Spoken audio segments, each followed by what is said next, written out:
সাবেক স্বরাষ্ট্রমন্ত্রীর বাড়ি, এই সে বাড়ি। প্রতিদিন শ শ লোক, হাজার হাজার লোক এই বাড়িতে আসতো। তাদের পদচরণাই এই বাড়ি মুখর হয়ে থাকতো। সেই বাড়ির আজকের কি অবস্থা! একটা কুত্তাও নেই এই বাড়িতে। কি জীবন গঠন করেছো তোমরা! দুর্নীতি, লুটপাটে জর্জরিত তোমরা। এত বড় বড় বাড়ি সব ফেলাই রেখে চলে গেছে, যে গাড়ি সব পড়ে রয়েছে, কেউ নেই ধরার। আমার কথা শোনার জন্য আবারও আপনাদের ধন্যবাদ। স্বরাষ্ট্রমন্ত্রীর বাসার সবাই লাপাত্তা। সাবেক স্বরাষ্ট্রমন্ত্রী আসাদুজ্জামান খান কামাল, সে তো লাপাত্তাই, তার ফ্যামিলি লাপাত্তা, তার আত্মীয় স্বজন, তার ভাই বোন যারা আছে তারাও লাপাত্তা। তেজগাঁওতে তাদের 5টা বাড়ি আছে, 5 ভাইয়ের নামে এক সিরিয়ালে। সেই বাড়ির সবাই লাপাত্তা। পুরা বাড়ি খুঁজে দেখা গেল যে কেউ নাই। সাংবাদিকরা যে যে খোঁজ নিচ্ছে, যে বিশিষ্ট মানুষটা কোথায়, এই বিশিষ্ট দুর্নীতিবাজটা কোথায়, এই বিশিষ্ট হত্যাকারী কোথায়, এই বিশিষ্ট দুর্নীতি লুটপাটকারী কোথায়। একটা পুলিশে চাকরি দেওয়ার জন্য তিনি 3 কোটি টাকা পর্যন্ত ঘুষ নিতেন। আরে ভাই, এটা আমার কথা না, আমার কথা না, এইটা তার একটা সিন্ডিকেট আছে। 10 জন মিলে একটা সিন্ডিকেট। সেই সিন্ডিকেটের লোকজন সাংবাদিকের কাছে স্বীকার করেছেন। তারাই এটা বলেছেন যে একটা পুলিশের চাকরি, সর্বোচ্চ চাকরি দেওয়ার জন্য তিনি 3 কোটি টাকা পর্যন্ত ঘুষ নিয়েছেন। তাহলে বুঝেন। আরো নিউজ আছে যে তিনি কারণ বাজার থেকে বস্তায় বস্তায় বস্তায় বস্তায় উনি ঘুষ নিতেন। কি করবেন রে ভাই এত টাকা!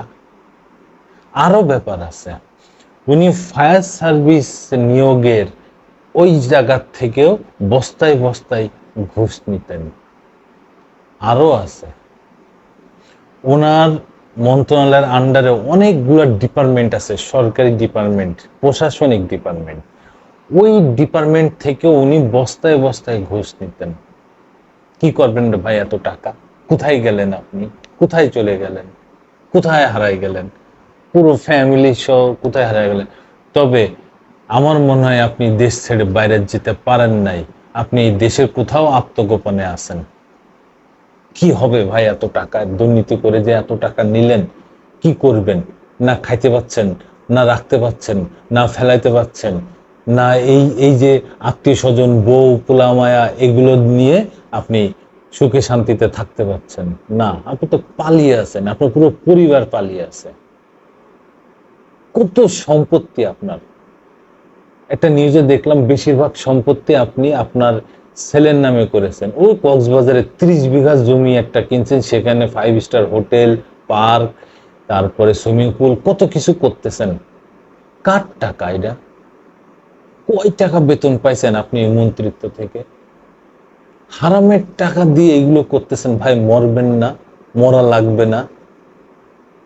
কবরের জবাবটা দেওয়া লাগবে না? হাসরের মাঠে জবাব দেওয়া লাগবে না? এই 16 কোটি মানুষের টাকা এটা, সেই টাকা, ট্যাক্সের টাকা, সেইটা হারাম করে আপনারা কিভাবে নিজের গচ্ছায় রেখেছেন, নিজের জিম্মায় রেখেছেন। কি হবে ভাই? এই যে বাড়িগুলা, হ্যাঁ, সব রেখে চলে গেছেন, কে ভোগ করতেছে? আপনার একটা 2 কোটি টাকা দামের গাড়ি ওই যে ধানমন্ডিতে রাস্তায় ফেলাই রেখে গেলেন, রেখে চলে গেছেন, কোনো খবর নেই, কোনো ইয়ে নেই। পরে এই গাড়ির নাম্বার প্লেট দিয়ে সার্চ করে করে করে জানা গেল সাবেক স্বরাষ্ট্রমন্ত্রী আসাদুজ্জামান খান কামাল এই গাড়ির মালিক। কি করলেন রে ভাই? 2 কোটি টাকা দামের গাড়ি, এই 2 কোটি টাকা তো যে হারামের টাকা, এই জন্য গিলতে পারেন নাই, খাইতে পারেন নাই, হজম করতে পারেন নাই, রাস্তায় ফেলাইছে চলে গেলেন রে ভাই। কি হবে এই টাকা? এই যে এত বড় বড় বাড়ি আপনার তেজগাঁও, কি হবে এই বাড়ির? দেখেন সব ফেলাই রেখে চলে গেছেন। কে খাবে, কি হবে? একবারও কি ভেবেছেন? একবারও কি চিন্তা করেছেন? একবারও কি নিজের বিবেকের কাছে প্রশ্ন করেছেন, আমি যে অবৈধ পথে ইনকাম করেছি, এগুলো কি আমি খাইতে পারবো? এগুলো কি আমি রাখতে পারবো? পারবেন না ভাই, কোনোদিন কেউ পারে নাই, আপনিও পারবেন না। কিন্তু আপনি ইনকাম করে গেছেন, হাসরের মাঠে হিসাব দেয়া লাগবে, এই কথাটা মনে রাখেন। কবরে আপনার হিসাব দেয়া লাগবে, কথাটা মনে রাখেন। কি করবেন এই টাকা? একটা দলের, একটা সরকারের স্বরাষ্ট্রমন্ত্রী হয়ে দেশের আইন শৃঙ্খলা বাহিনী আপনার হাতে ছিল, দেশের আইন শৃঙ্খলা আপনার হাতে ছিল, তাদের আপনি ঠিক করেন নাই, তাদের আপনি নিয়ন্ত্রণে আনেন নাই, তাদের আপনি প্রশাসনিক কাজকর্ম করতে দেন নাই। শুধু এই লোকগুলোর দিয়ে অন্যায় অত্যাচার করিয়েছেন এই 16 কোটি মানুষের উপরে।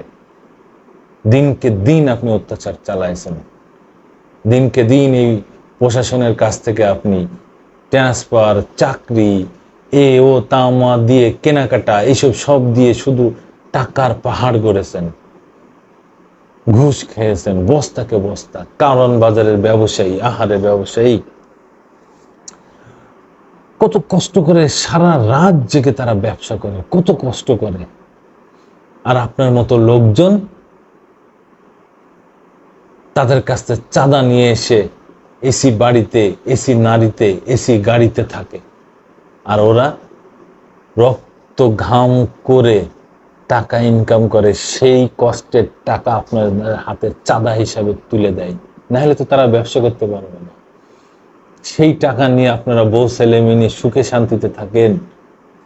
না রে ভাই, উপরে একজন আছে, সে ঠিকই বিচার করবে, ঠিকই বিচার করে। হয় দুনিয়ার বুকে করবে, আর নয় পরপারে করবেই ভাই। এর হিসাব দেয়াই লাগবে।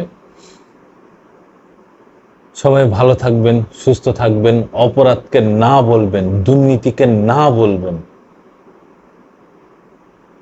ধন্যবাদ। আমি প্রিন্স, আবার আসবো নতুন কোনো কথা নিয়ে, নতুন কোনো ঘটনা নিয়ে।